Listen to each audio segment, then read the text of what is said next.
ان پر تنقید کا حق آپ کو حاصل ہے، ان سے اختلاف کا حق آپ کو حاصل ہے. وہ حاکم مطلق نہیں ہے، وہ عامر نہیں ہے.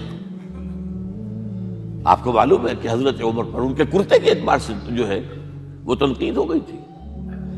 تنقید کرنے والا کون تھا؟ سلمان فارسی رضی اللہ تعالی عنہ، جن کے بارے میں حضور نے فرمایا سلمانو منا اہل البیت، یہ تو ہمارے اہل بیت میں سے ہے، اتنا قریب. حضور حضرت عمر خطبہ دے رہے ہیں اور وہ کہتے ہیں کھڑے ہو کر لا سمع ولا طاعہ، نہ سنیں گے نہ اطاعت کریں گے. کلمہ بغاوت ہے. تو کوئی ناگواری کا احساس نہیں. مجمع عام میں بات ہو رہی ہے. کیوں کیا بات ہے؟ یہ جو کرتا آپ نے پہنا ہے یہ ان یمنی چادروں سے بنا ہے جو مال غنیمت میں آئی تھی، اور جتنی ٹکڑا جو ہے ہر مسلمان کو ملا، اس سے کرتا نہیں بنتا. اور آپ ہے بھی طویل القامت، آپ کا کرتا کیسے بن گیا؟ فرماتے ہیں عبداللہ سے، اپنے بیٹے سے، عبداللہ ابن عمر رضی اللہ تعالیٰ عنہ، عبداللہ تم وضاحت کر دو. وہ کھڑے ہو کے کہتے ہیں نا میرا کرتا بن رہا تھا نا ابا جان کا، میں نے اپنے حصے کا کپڑا ابا جان کو دیا ہے، اس سے یہ کرتا بنا. الآن نسمع ونطیع، بس اب اس کے بعد آپ فرمائیے، آپ جو کہیں گے سنیں گے اور اطاعت کریں گے. یہ متوازن نظام، نہ ڈکٹیٹریت ہے کہ کوئی بول نہیں سکتا. تم اور حاکم وقت پر تنقید کر رہے ہو اور برملا کر رہے ہو. ایک عورت پکڑ لیتی ہے حضرت عمر کو رضی اللہ تعالی عنہ. حضرت عمر نے آرڈیننس نافذ کر دیا تھا کہ اتنے سے زیادہ، اتنی رقم سے زیادہ مہر نہیں رکھا جا سکتا.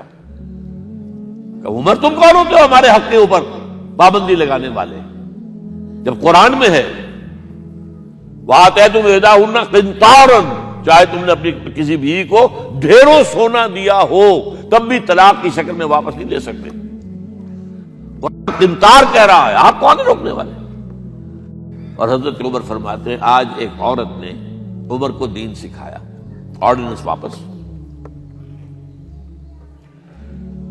اسی طریقے کا معاملہ حضرت عمر کا یہ اجتہاد تھا کہ یہ جو زمینیں اتنی بڑی بڑی جو ہے، سواد، عراق، ایران، مصر سب فتح ہو گئے، چند ہزار صحابہ. اب مطالبہ یہ تھا کہ یہ مال غنیمت ہے، ہمارے اندر تقسیم کر دیجیے. جیسے حضور نے غزوہ خیبر میں جو زمینیں تھیں یہودیوں کی وہ مجاہدین میں تقسیم کر دی تھی. دلیل موجود، دلیل بھی سنت رسول سے ہے صلی اللہ علیہ وسلم. حضرت عمر کی حکمت کچھ اور کہہ رہی ہے. یہ بات تو میں اپنے انداز سے کہہ رہا ہوں کہ اگر ایسا ہو گیا تو تاریخ انسانی کی سب سے بڑی جاگیرداری قائم ہو جائے گی. کتنے بڑے بڑے رقبے جو ہے صحابہ کو مل جائے گا. لیکن انہوں نے جو بات بیان کی وہ یہ تھی اگر یہ سارا تقسیم ہو گیا تو بعد میں آنے والوں کے لیے کیا رہے گا، اور جو فوجیں اب ہمیں پورے نظام کے لیے رکھنی پڑے گی ان کو کون سپورٹ کرے گا، ان کے لیے کہاں سے خرچہ آئے گا.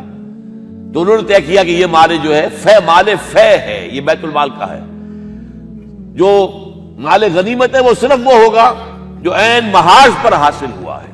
ہتھیار ہیں یا بھیڑیں بکریاں ہیں یا اور جانور ہیں، یا وہاں پر جو پکڑے جائیں گے قیدی وہ غلام ہوں گے، وہاں پر اگر عورتیں ہوں گی پکڑی جائیں گی، خریدیں ہوں گی. یہ نہیں کہ پورے ملک جو ہے وہ غلام بنا دیے جائیں اور پورے ملک کی جو زمینیں تقسیم کر دی جائیں. بعض صحابہ کھڑے ہو گئے نہیں. اب حضرت عمر نے ٹریبونل قائم کیا ہے.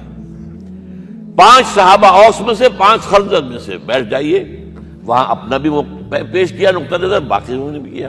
وہ ٹریبونل نے فیصلہ کیا کہ عمر کی رائے صحیح ہے رضی اللہ تعالیٰ. یہ نظام سید القوم خادمہم، یہ اگر کوئی کہتا، اگر یہ مثالیں نہ ہوتی تو کہتے کیا تمہارا دماغ خراب ہوا ہے، یہ شاعری تو تم نے اچھی کر دی ہے، سید القوم خادمہم کبھی ہوا ہے؟ لیکن عمر نے بن کے دکھایا ہے. رات کے گشت پر ہے اور ایک عورت کے کراہنے کی آواز آئی ہے، معلوم ہوا کہ درد ذہن میں مبتلا ہے اور کوئی اس کو اٹینڈ کرنے والی کوئی خاتون نہیں ہے. گھر سے گئے ہیں، فرسٹ لیڈی اپنی اہلیہ کو لے کر آئے ہیں، انہوں نے اٹینڈ کیا ہے. اور اس کے بعد بچہ ہو گیا تو اندر سے ان کی اہلیہ کا امیر المومنین مبارک ہو بیٹا ہوا ہے. ایک اور دفعہ اسی طریقے سے گشت پر تھے، ایک گھر میں سے بچوں کے رونے کی آواز آئی. معلوم کیا کہ ایک خاتون ہے اور بچے ہیں، کھانے کو کچھ ہے نہیں.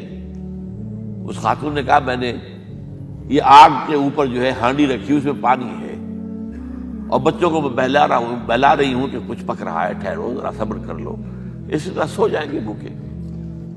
کانپ گئے حضرت عمر، گئے بیت المال سے اور بوری گندم کی لے کر اپنے کندھے پر، اپنے غلام سے کہا میرے کندھے پر رکھو، اس نے کہا میں لے چلتا ہوں حضور۔ نہیں، قیامت کے دن تم میرا بوجھ نہیں اٹھا سکو گے۔ اور وہ اپنے کندھے پر لاد کر لائے ہیں اور وہاں کھانا تیار کروایا، بچوں کو کھلایا ہے۔ یہ نظام، یہ ہے رحمت للعالمینی کا مظہر۔ یہ جان لیجئے سیرت محمدی صلی اللہ علیہ وسلم کے جب آپ مطالعہ کرتے ہیں کہ وہ سارا انقلابی جدوجہد کا دور ہے، اس میں ابھی نظام کی جو خوبیاں ہیں وہ پورے طور پر سامنے نہیں آئی تھی۔ ابو بکر صدیق رضی اللہ تعالیٰ عنہ کا دور خلافت جو ہے وہ بھی کاؤنٹر ریولوشنری موومنٹس کو ختم کرنے میں صرف ہو گیا ہے، جسے انگریزی میں کہتے ہیں للی ان بلوم، نظام اسلام۔ اسلام کا نظام عدل اجتماعی جو ہے ایک کھلے ہوئے پھول کی طرح نظر آئے گا حضرت عمر رضی اللہ تعالیٰ عنہ کے دور خلافت میں۔ مساوات کا اندازہ آپ کر سکتے؟ کوئی خلیفہ وقت سفر کر رہا ہے بیت المقدس کا، کتنے کئی سو میل، میرے کم سے کم 500 میل تو ہوگا مدینے سے بیت المقدس۔ ایک اونٹنی ہے، ایک خادم ساتھ ہے، اسی اونٹنی کے اوپر راشن بھی ہے راستے کا، لہذا ایک وقت میں ایک آدمی سوار ہو سکتا ہے، دو نہیں۔ ایک منزل خلیفہ اوپر بیٹھے ہیں اور خادم آگے چل رہا ہے نکیل پکڑ کر، ایک اگلی منزل میں خادم اوپر بیٹھا ہے اور خلیفہ آگے جو ہے نکیل پکڑ کر چل رہا ہے۔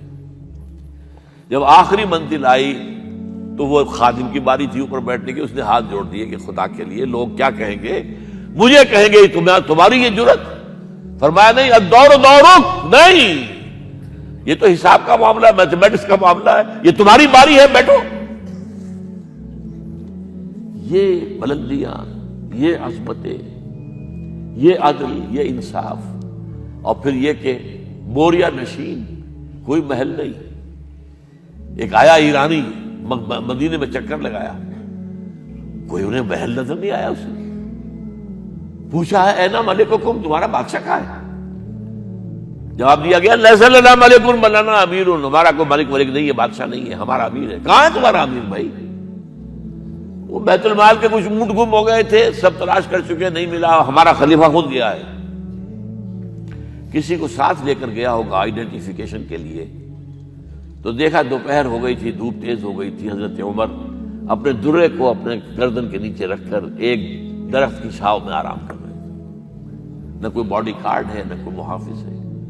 انہیں وہی کھڑے ہو کر کہا اے عمر، تم انصاف کرتے ہو تو تمہیں کوئی ڈر نہیں ہے، اور ہمارے بادشاہ خون پیتے ہیں لوگوں کا، وہ کانپتے رہتے ہیں، انہیں اونچی اونچی فصیلیں چاہیے، بڑے بڑے فوجی چاہیے، انہیں تو بہت اسکواڈز چاہیے کہ جو ان کی حفاظت کریں۔